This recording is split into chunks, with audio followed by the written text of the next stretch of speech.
pretty much at the end of the last video I had to fix this window, but today we're going to go fix this guy here. Yeah,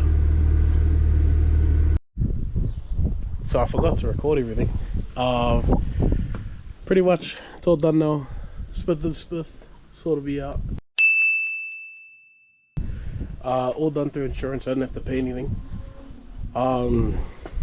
The only difference is this glass doesn't have that like blue tinge that my one does, or my one did. He said they could have done it, but I would have had to wait till next year because I have to like order it in. But you can still see straight in pretty much, which is interesting. And then yeah, oh yeah, that's pretty much where I'm at. I need to get this replaced. He did tell me about it that they can't replace it themselves, but yeah, eventually.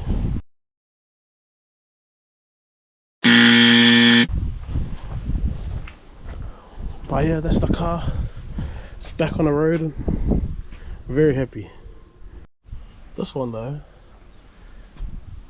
bad compression cylinder 1, literally happened last month.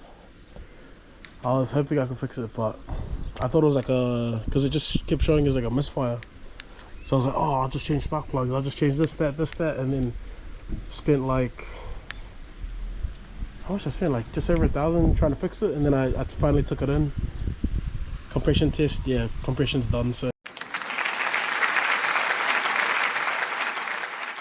I'm gonna end up trying to fix the, oh my gosh, it's fucking pouring down, what the hell?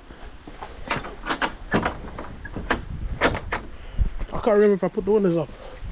I'll check later. Bro, it was just sunny. Why are you doing that? And now it's sunny. I've got for no reason. What is wrong?